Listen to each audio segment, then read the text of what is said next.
Olá, esse é um estudo bíblico sobre a doutrina da revelação de Deus, que Deus faz de si mesmo. E eu coloquei o título no plural, as revelações geral e especial. Nós vamos estudar justamente essas duas formas de revelação, né? Deus se revela de forma geral e Deus se revela de maneira também especial. Nós vamos entender isso aí, e esse estudo atende a alguns pedidos que nos fizeram a partir do estudo que fizemos do livro de Jó. Então, eu desde já dou as boas-vindas e agradeço aí a confiança e consideração daqueles que pediram o nosso estudo bíblico. Também informamos que, em função de ainda não termos um local profissional, uma estrutura profissional para a gravação desses estudos, então o nosso estudo tem sido assim simples, às vezes entra um barulho aqui, outro ali, a gravação não tem toda essa qualidade, justamente porque fazemos apenas no smartphone e onde estivermos aproveitando o tempo. Então, nesse momento, por exemplo, eu estou a trabalho, aguardando aqui em um ambiente público, me reservei para fazer esse estudo, então peço porventura entrar algum barulho, etc., aqui e ali, buzina de algum automóvel, peço a compreensão de todos. Por fim, vamos para o que importa, que é conhecer a Deus a partir do estudo sobre Deus. Bem, revelar é tornar conhecido. E a maneira de tornar conhecido é a comunicação. Comunicação é uma palavra que é formada pela ideia de duas palavras, uma tornar ou ação, né? Outra comum. Então seria a ação de tornar comum uma informação. Portanto, se eu tenho uma informação que eu não compartilho, ela não é ainda conhecida, então eu não tornei comum, então não revelei. Se eu vou revelar, eu preciso comunicá-la, tornar comum para alguém, compartilhar com outro.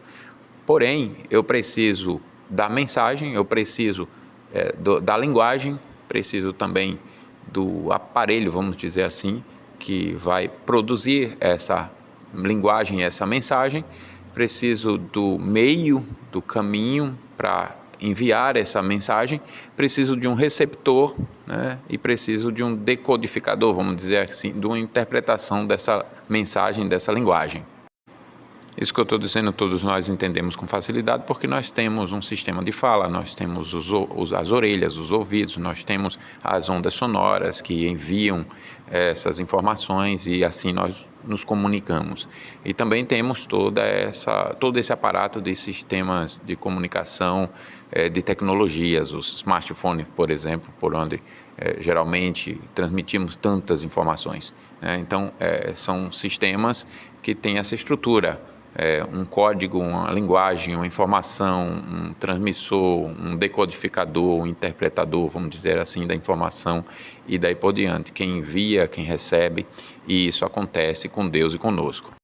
Então, antes de tudo existir, só existia Deus, esse ser inesgotável, esse ser que não pode ser medido, que não pode ser pensado, porque a mente humana tem uma estrutura limitada.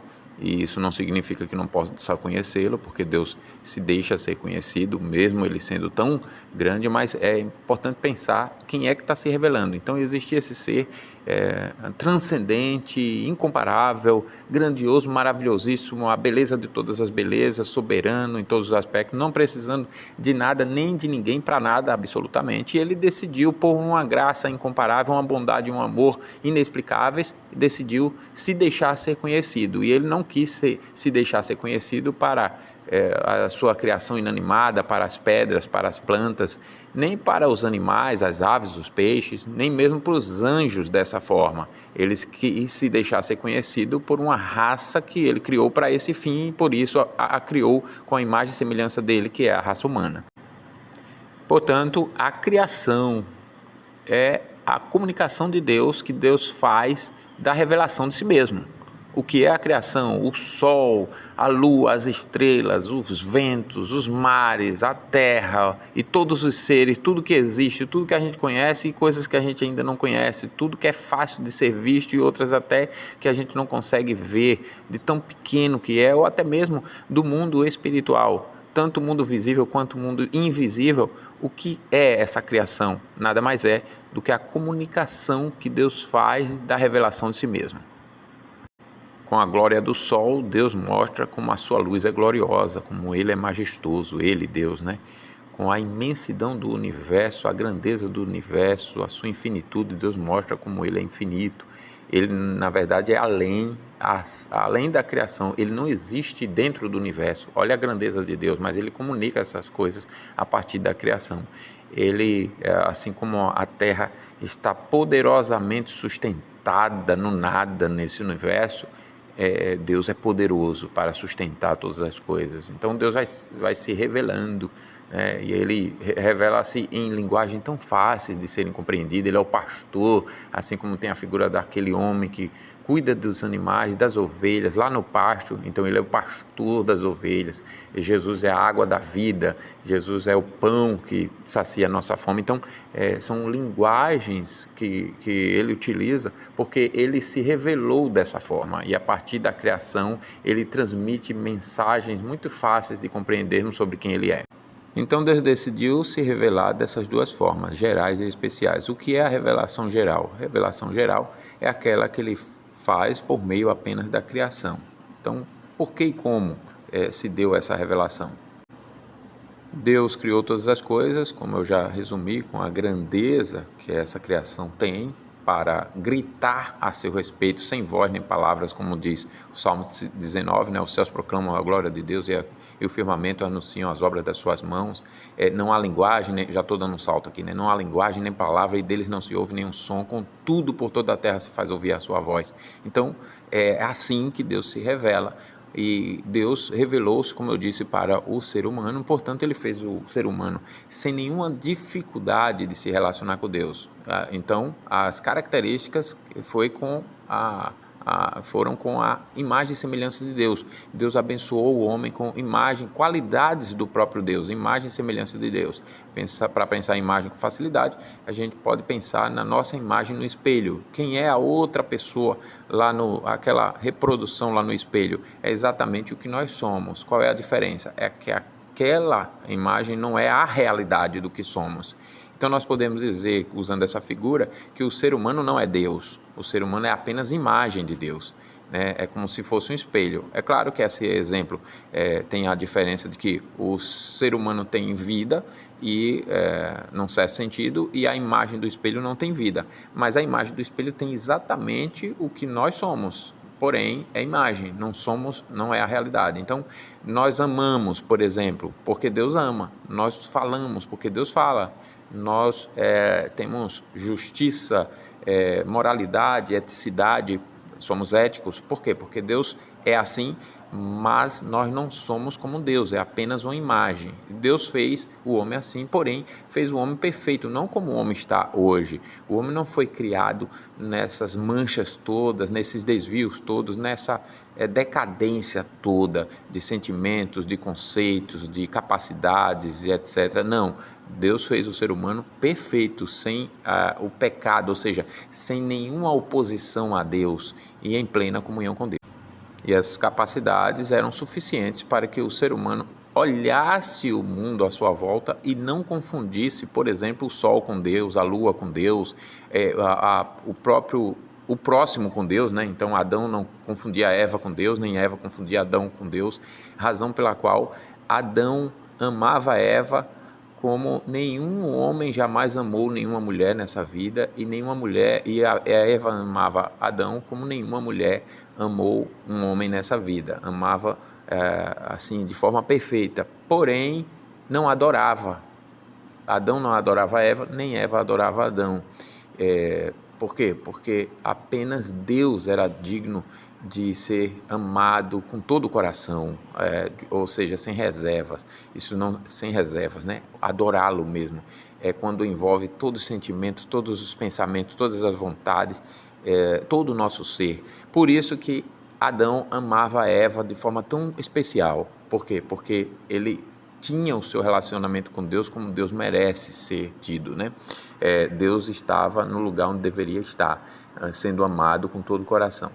Então, Adão não confundia, porque o seu coração era puro, era santo, é como Deus chama. O que é o coração santo ou puro? É um coração que não tem nenhuma indisposição em relação a Deus, não tem nada contrário a Deus, pelo contrário, Deus é o belo tesouro que ele é realmente para aquele que foi criado para reconhecer Deus assim e se relacionar com Deus dessa forma. Mas então veio a desobediência, a rebelião, o pecado. O pecado é transgredir, é desobedecer à lei de Deus ou qualquer transgressão dessa lei. E em resumo, é tudo aquilo que mostre que para nós Deus não é o belo tesouro que ele é realmente. Com essa rebelião, desobediência, todos os sentimentos, todas as capacidades, todos os pensamentos do homem foram pervertidos, foram transformados em um potencial contrário a Deus. Ao invés de o homem fazer como fazia antes, de se deleitar, se alegrar, se satisfazer em Deus, Deus seu pleno prazer, razão pela qual ele vivia muito bem, se relacionando tanto com o próximo quanto com a criação. Agora todo esse potencial é voltado contra Deus e o ser humano passa a ter prazer, ainda que inconsciente, ainda que não saiba exatamente, não se conheça tanto. Essa é uma outra maldição, o ser humano deixar de se conhecer, por ter deixado de conhecer seu Deus. Mas o ser humano, mesmo sem consciência, ele está se alimentando de prazer de ofender a Deus, porque ele perdeu essa capacidade de se relacionar com Deus. Tudo bem que antes da queda, Deus falava com o homem, já dando toda a sua orientação, e o homem sempre precisou da sua palavra, mas não tinha ainda a revelação especial de Deus. A palavra sempre foi o guia para o ser humano. Mas o ponto é que o coração antes do pecado era a direção do homem. O homem poderia, naquela época, antes de cair, fazer tudo o que estava no seu coração, porque era um coração puro. E por isso o homem não confundia a criação com nada, né? Não confundia Deus com a criação, melhor dizendo. Mas depois da queda, o ser humano passou a confundir tudo. Então, Deus não era mais conhecido, ao invés do ser humano correr para Deus com a certeza de que Ele é amoroso, perdoador, gracioso, e procurá-lo para justamente receber o seu perdão de forma justa, etc. O ser humano não, foge de Deus, e até hoje o ser humano vive sempre se esforçando para fugir de Deus. O que aconteceu então com tudo que o ser humano tinha de revelação? O ser humano perdeu essa capacidade de enxergar, o ser humano se tornou mais do que cego, surdo e mudo com relação às coisas de Deus, com relação a Deus. O ser humano se tornou morto em seus pecados, separado de Deus. Então, pela corrupção do seu coração, Deus decidiu revelar-se especialmente. O que é a revelação especial de Deus é o que nós vamos agora passar a explicar. Mas quero deixar claro aqui, encerrando essa primeira parte, que então a revelação geral de Deus é a revelação da luz da natureza, da luz da criação. Deus se deixa ser conhecido e se revela por meio do que Ele criou. Agora, essa revelação, ainda que seja suficiente para um coração que não tenha pecado, uma vez que esse coração se rebelou, ela perde essa capacidade de ser suficiente, necessitando agora de uma revelação especial, que é a que nós vamos explicar agora. Essa revelação geral não é insuficiente por nenhum defeito nela, mas pela rebelião do ser humano, pela corrupção do seu próprio coração. O ser humano passou a confundir as coisas, a comunicação, a mensagem, a informação, e agora Deus, por bondade e graça, como sempre, incompreensíveis, decide, porque é Ele o mais interessado na relação nossa com Ele do que nós os interessados. Olha só que coisa interessante. Então, Deus decide revelar-se de forma especial. Na revelação especial, Deus tem uma mensagem de salvação. Ele procura o homem caído e ele diz que o descendente da mulher esmagaria a cabeça da serpente, já significando que seria seu filho, e a partir daí tudo que ele faz é para cumprir essa promessa dele, exatamente tudo. Então ele reserva isso numa genealogia de homens que vão nascer e que vão ser preservados desde Adão, para mostrar que ele está cumprindo a preservação da história humana até a vinda do seu filho no tempo certo, quando todas as genealogias comprovadas, preservadas por séculos, vão mostrar que Jesus é da descendência de Adão e é justamente o prometido de Deus. Então a revelação especial é pela palavra, é sempre com a palavra de Deus e com essa mensagem. Deus vai restaurar a relação do ser humano com Ele por meio desse seu Filho, desse descendente da mulher que esmagará a cabeça da serpente. Esse descendente da mulher também é anunciado por meio de um sacrifício que Deus faz ali no Éden, quando o ser humano se esconde de Deus e coloca folhas, se veste com folhas, porque passou a ter sentimentos pervertidos a respeito de si mesmo, como vergonha, como impurezas as mais diversas. Então o ser humano se esconde, se veste, roupa tem essa linguagem, as roupas têm essa linguagem, de vergonha de si mesmo, né, de nudez, de estar nu diante da luz, né, e diante da justiça se ver sujo, injusto, etc. Então, Deus procura o ser humano bondosamente, graciosamente, para anunciar a salvação, para perdoá-lo, e encontra ele tentando solucionar o seu próprio problema. Então ele se veste, ele quer se justificar, em outras palavras, e Deus reprova aquela justiça de si mesmo, porque Deus é o ofendido, né? E na relação ofendido e ofensor, o ofendido não tem obrigação nenhuma e o ofensor não tem direito algum. Então aqui já temos o conceito bíblico de perdão, né? Que é um ato gracioso, voluntário de quem foi ofendido, não um direito do ofensor, mas uma livre disposição do ofendido. E numa linguagem de dívida, né, financeira, é uma dívida que foi contraída pelo ofendido e que foi assumida, aliás, que foi contraída pelo ofensor e que foi assumida pelo ofendido. Então, o ofensor chegou a uma dívida impagável e o ofendido assumiu fazer justiça pagando essa dívida sem que tivesse nenhuma obrigação. Ele paga a dívida, ele assume os prejuízos do ofensor.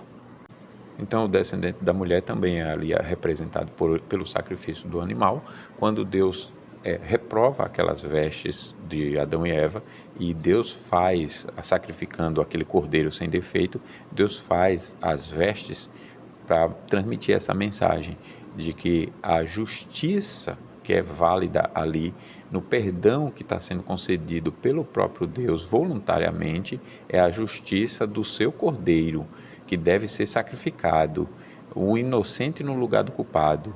Então, assim como a vida do ser humano era sem pecado, uma vida sem pecado precisa ser oferecida. Como o ser humano agora é manchado pelo pecado, é corrompido, é corrupto, é pecador, é mentiroso, etc., etc., então é caído, então apenas o próprio Deus poderia oferecer esse sacrifício por meio do seu Filho. Então o descendente da mulher é também o Cordeiro de Deus que vai ser sacrificado para perdoar, né, culpados, pecadores. Deus assume o prejuízo da dívida que é nossa.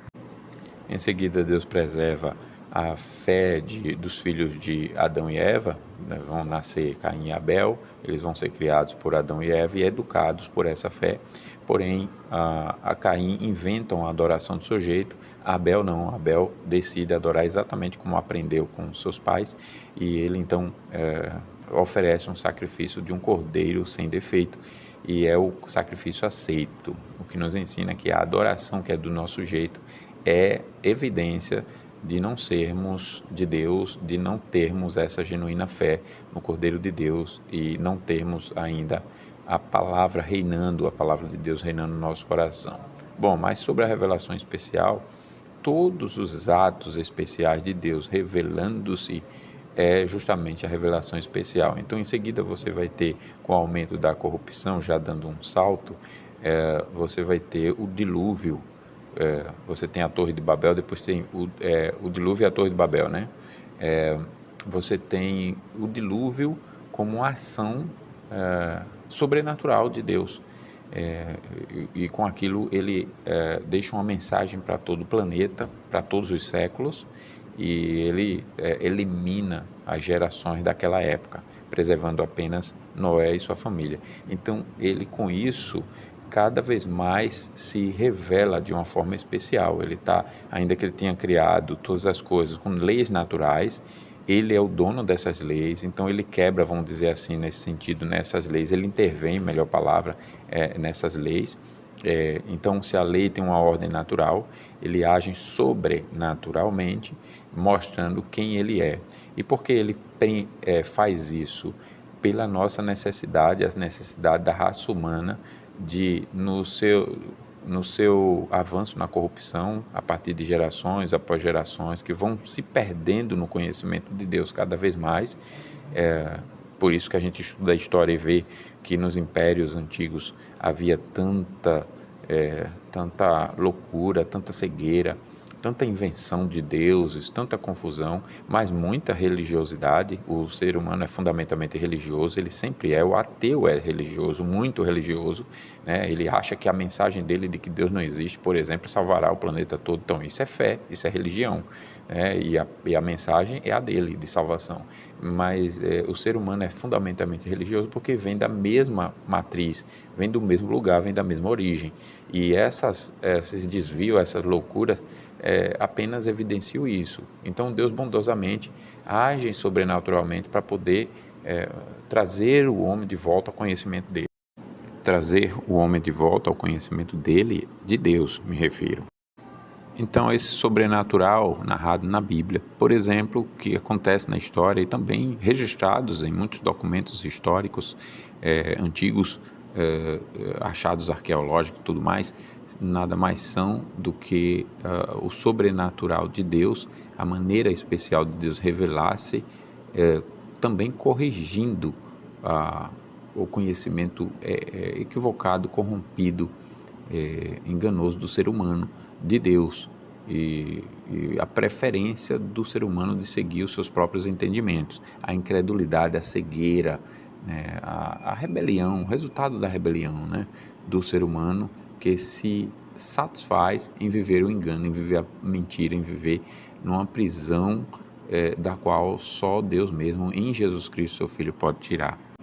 Portanto, todos os atos sobrenaturais de Deus são, ao longo da história, essa revelação especial de Deus. O dilúvio, Abraão, o pacto de Deus com Abraão é a promessa de que faria dele um povo, e já revela que esse povo ficaria escravo e 400 anos depois, escravo de um povo, e 400 anos depois seria liberto. Então, isso se cumpre, essa promessa especial, essa revelação um ato especial de Deus, o pacto que ele faz ali com esse homem, né, com Abraão.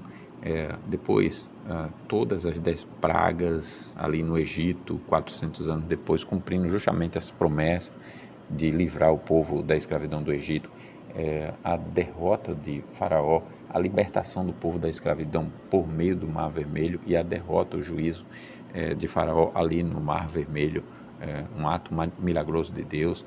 Então, vai para o deserto, depois o povo é conduzido para Jericó, para Canaã. As leis, os mandamentos que Deus dá ali a Moisés no Monte Sinai, no deserto, ali é uma revelação especial. E de tudo que vai acontecendo, Deus escolhe alguém para escrever a respeito. Então, esses registros, a palavra é a inspiração de Deus da revelação especial. Deus vai agindo sobrenaturalmente e ele vai escrevendo, usando alguém para escrever, seus autores, chamado de inspiração, como um sopro dessas palavras, com essa mensagem, essa comunicação a respeito de si mesmo, que Deus faz para o ser humano, e que tem a própria interpretação do próprio Deus nos registros que ele faz. Por isso, os registros são, ainda que seres humanos escrevendo, são a palavra de Deus. Por quê? Porque Deus as inspirou, as soprou, de alguma forma conduziu a mente e o coração humano naquilo, orientou e muitas vezes falou diretamente, escreva, tal, ou então ele mesmo escreveu, como no caso dos 10 mandamentos em tábuas de pedra, para falar da sua validade, né, que é inquebrável. É uma lei que não é para ser quebrada de forma nenhuma, a duração é para ser eterna, é algo que não passará, de valor eterno, e Deus vai fazendo tudo isso, e tudo o que é ato sobrenatural vai sendo registrado, e toda a história, tudo que acontece com esse povo e com todos os povos, vão sendo registrados em um livro, e esse livro E tudo vai se concentrando nesse livro, e esse livro também é a revelação especial de Deus. Como nos referimos ao povo de Israel, vale aqui uma observação importante e depois um conceito com relação ao povo, um entendimento correto com relação a esse povo. Então, a observação importante é voltando lá para o Gênesis, quando após o anúncio da salvação por meio do descendente da mulher que esmagaria a cabeça da serpente, que é o diabo, né, o enganador que seduziu o homem e a mulher, não seduzindo no sentido de justificar que Adão e Eva pecaram porque foram seduzidos. Eles pecaram porque quiseram pecar, né, misteriosamente. A sedução significa apenas a proposta, né, como um convite, mas a decisão foi culpa completa, total, foi de Adão e de Eva. Bem, em seguida, ali naquele momento, Deus divide a humanidade em dois grandes grupos. Os que vão ter a fé no descendente da mulher, vão amá-lo, vão crer nele, vão reconhecê-lo como o seu justificador, aquele com quem ele tem uma aliança com Deus, aquele por meio de quem ele é perdoado, etc. Então, esse é o descendente da mulher, né? E a descendência da serpente é todo aquele que é contrário ao descendente da mulher, a Jesus Cristo, né? Então, Deus divide a humanidade entre os que odeiam Cristo com todo o seu coração, de várias formas sofisticadas, e aqueles que reconhecem, entendem a mensagem, porque o próprio Espírito fez entender, dando fé, e eles amam a Cristo com todo o seu ser, com todo o seu coração. Então, isso é importante para a gente saber que é por isso que lá na frente Deus vai escolher um povo. E esse povo de Israel, aí vem agora o entendimento correto. Esse povo de Israel não é o Israel que nós conhecemos hoje. Era apenas a partir de Abraão, e o Israel que nós conhecemos hoje é descendência desse povo, mas não é o Israel nesse sentido bíblico. Aquele povo, naquela época lá, até a vinda de Cristo, estava temporariamente representando uma mensagem espiritual justamente dessa divisão de descendente da mulher e semente da serpente, de quem amaria o verdadeiro Cristo e quem o odiaria com todo o seu ser, né? Então, era apenas uma representação provisória por meio da qual toda a humanidade deveria ser abençoada. Mas Israel falha, né? E era para falhar. Mas era uma representação provisória, por meio de que então Deus revela a sua palavra e tudo mais, e sua palavra, por falha do próprio Israel, o povo, né, a nação de Israel, essa palavra não se espalha para o mundo, essa mensagem não se espalha para o mundo. Quando finalmente vem Jesus Cristo, nascido por meio desse povo, né, de Israel, ali de Maria e de José, que eram judeus, que no momento que a nação de Israel estava subjugada pelo Império Romano, né, debaixo do domínio romano, Jesus Cristo nasce. E quando Jesus Cristo nasce, ele segue com o seu povo, que é chamado de igreja da antiga e da nova aliança, que são os que verdadeiramente creram, fosse judeus ou não, fosse de Israel ou não, os que realmente creram nessa mensagem espiritual. Você vê, por exemplo, que Abel não era judeu, e Abel creu, né, em Jesus Cristo. Noé creu em Jesus Cristo, né? Abraão não era judeu, não era Israel, Abraão creu em Jesus Cristo, né? Enoque, etc., em Melquisedeque. Então vem Abraão, vem Moisés, aí Moisés já era descendência ali, mas Jesus vai deixar claro, Jesus é judeu, assim, falando dessa descendência de ter nascido de Maria ali, né?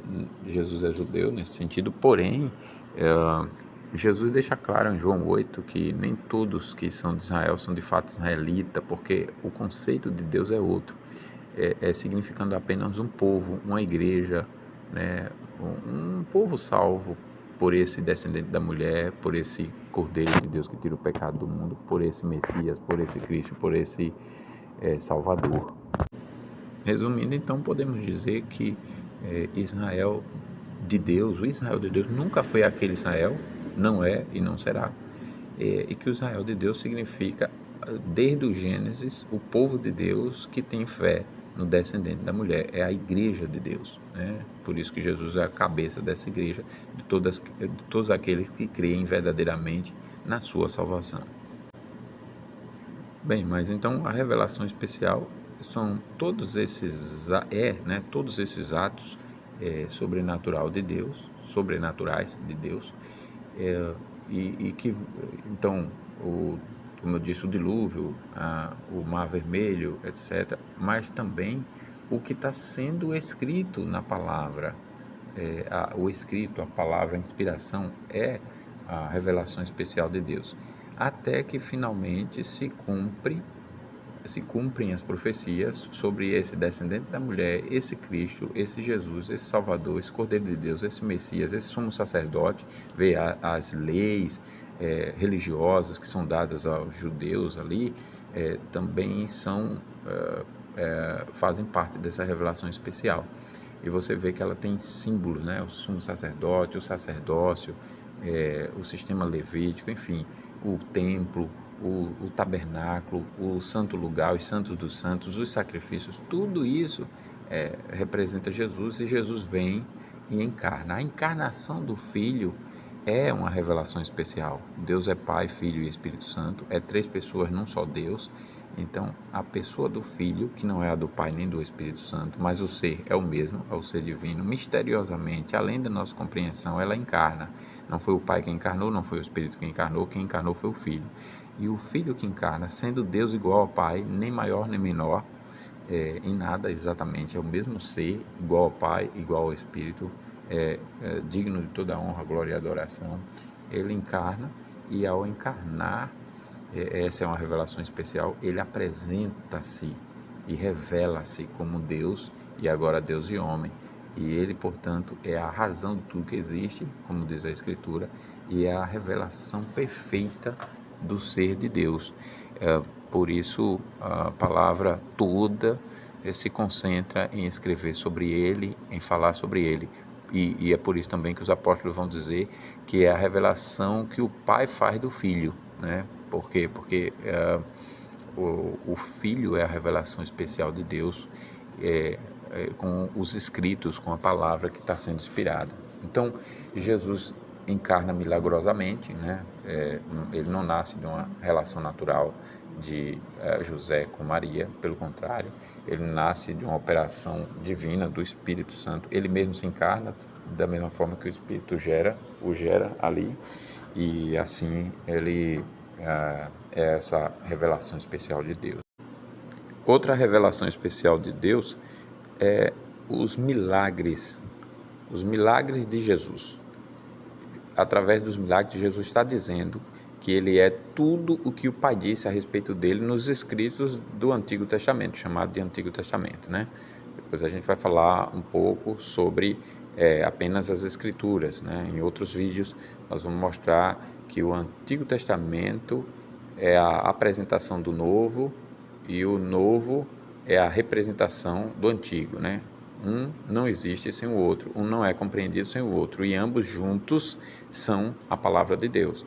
Então, Jesus nasce, e sobre o seu nascimento é registrado nas Escrituras, esse nascimento especial. Jesus realiza os seus milagres com a mensagem de que ele é tudo o que o Pai disse sobre ele, né? O que o Pai revelou sobre ele. E Jesus faz isso revelando-se como Deus e revelando o Pai, o Filho e o Espírito Santo. Por isso que quando Tomé diz, mostra-nos o Pai, ele diz, há tanto tempo que estou convosco e não conheceis, quem vê a mim vê o Pai. Não que o Pai encarnou, não é isso que Jesus está dizendo, mas dizendo que ele é a revelação perfeita do ser de Deus, o Pai, o Filho e o Espírito Santo. Então, Jesus realiza milagres, e os milagres, como eu disse, têm uma mensagem, além de mostrar e comprovar que ele é quem as Escrituras dizem que ele é, tem uma mensagem. Por exemplo, se ele ressuscita, ele diz que ele é a vida e ele é quem dá vida. Se ele cura, ele diz que o ser humano com seus pecados está enfermo espiritualmente e só ele pode curar. Se ele cura um cego, ele está dizendo que o ser humano está cego espiritualmente e só ele pode dar a vista, a visão espiritual, né? Compreensão, etc. Então, a compreensão do ser de Deus, da palavra, não tem nada a ver com QI, né? Tem a ver com uma graça salvadora mesmo. É Deus bondosamente salvando o ser humano dos seus pecados, né? Da sua cegueira espiritual, da maldição que envolve todas essas coisas. Então nós temos toda a vida de Jesus resumida com o seu nascimento, com o seu ministério, os seus milagres, a sua cruz, a sua morte e o milagre da sua ressurreição. E depois de 40 dias aparecendo para testemunhas inumeráveis, incontestáveis, ele tem a sua ascensão e deixa então os seus apóstolos para continuar com essa informação na estruturação da igreja que ele mesmo começou ali. Não é no sentido do catolicismo romano fala, obviamente, né? A igreja começa lá no Gênesis, como eu estou mostrando aqui, mas nós estamos com o assunto da revelação. Outro vídeo a gente pode falar da igreja, da doutrina da igreja.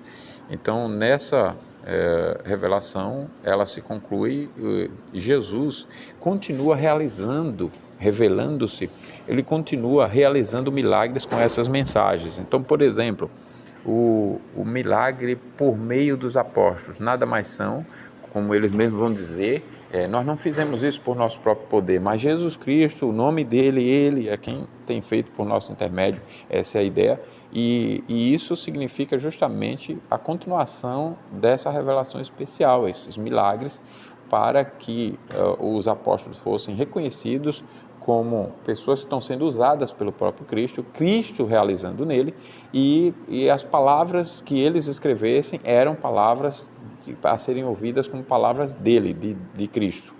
Depois, como eu disse, nós vamos falar sobre a Bíblia.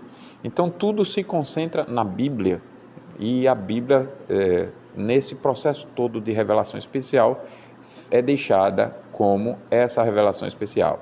Então, os sobrenaturais passaram, né, como revelação especial. Os milagres encerraram como revelação especial de Jesus.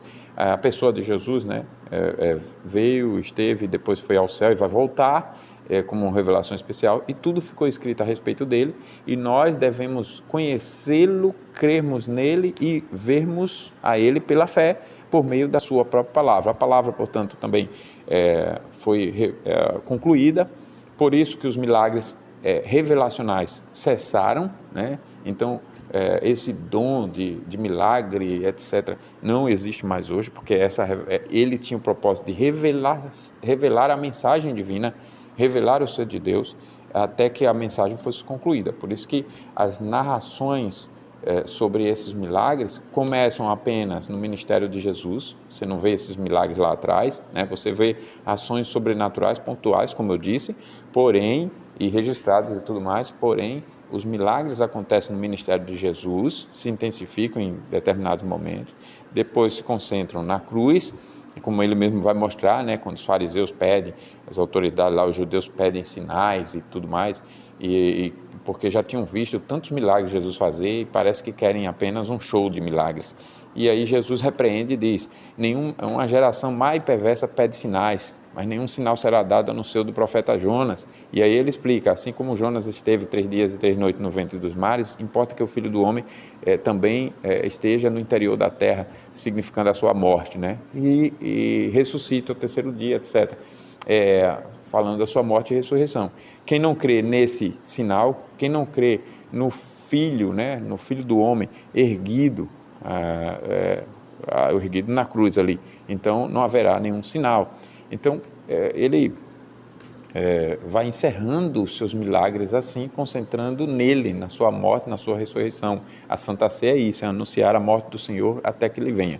Os apóstolos vão realizando esses milagres, ou melhor, Jesus Cristo, por meio dos apóstolos, como eu disse, na necessidade de que o Evangelho fosse recebido e crido, e a palavra de Deus por meio desses apóstolos também fosse reconhecida e crida.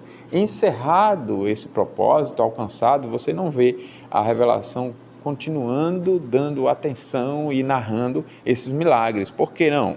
Milagre de cura, milagre disso, milagre daquilo. Por que não? Porque a revelação já se completou, está se completando e a igreja já está entendendo, já está recebendo.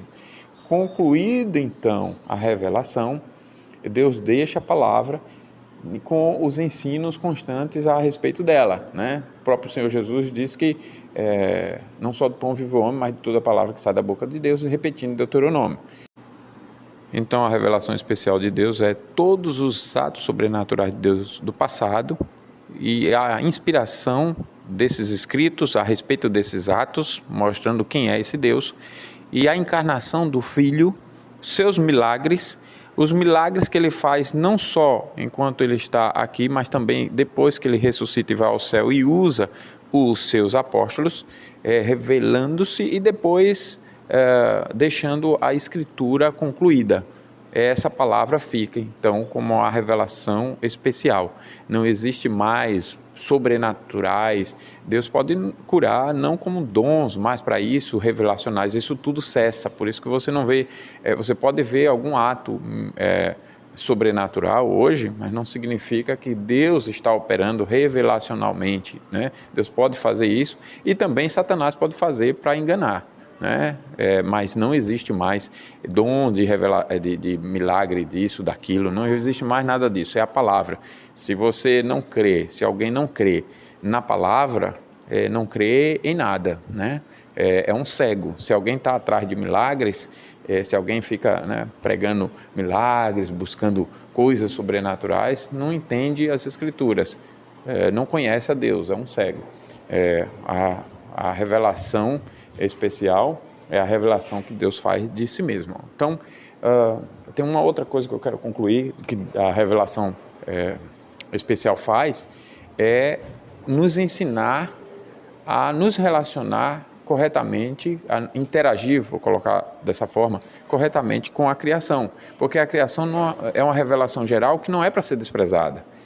Você observa, por exemplo, o Salmo 19 dizendo: os céus proclamam a glória de Deus, o firmamento, né, anuncia as obras das suas mãos, e a partir, salvo engano, do verso 7, ele vai tratar da Escritura, ele vai dizer: a lei do Senhor é perfeita e restaura a alma, o testemunho do Senhor é fiel e dá sabedoria aos simples, e vai mostrar que é da maneira tanto geral quanto especial que Deus se revela, né? Agora, o ser humano interage pecaminosamente quando olha para a criação, por isso que você vê produções maravilhosas de documentários com tecnologias sofisticadas que produzem imagens e sons que nos tiram do fôlego, e as pesquisas que eles fazem de como funciona a natureza e tudo mais, e no final eles dizem que em tudo isso foi a mãe natureza, foi a evolução das espécies, isso e aquilo, e bilhões de anos, tudo mentira, tudo engano, tudo é o ódio do ser humano contra Deus cada vez mais crescente para poder tirar a glória de Deus, roubar a sua glória e colocar na criação. Nós, com a palavra, somos corrigidos dessa arrogância, dessa prepotência, dessa soberba, e somos humilhados, temos nossa sabedoria, nossa inteligência humilhados aos pés de Cristo, e voluntariamente, depois de humilhados, nós com prazer nos alegramos em Deus, nos alegramos em Cristo e reconhecemos a grandeza do ser de Deus pela criação, pela maravilha de Deus, e elogiamos Deus e louvamos a Deus e enaltecemos a Deus quando olhamos para a natureza, quando olhamos para toda a criação. Então, a revelação especial corrige nossa interação com a criação, com a revelação geral, para que com ambas as revelações nós tenhamos o relacionamento correto com o Criador. Isso aqui é maravilhoso. Então, com essa base, esse fundamento, que nós vamos ter os outros vídeos falando agora das Escrituras, mostrando a palavra de Deus, nos concentrando nela, falando de cada livro e sua mensagem. E aqui encerramos mais um vídeo. Que Deus abençoe sua vida.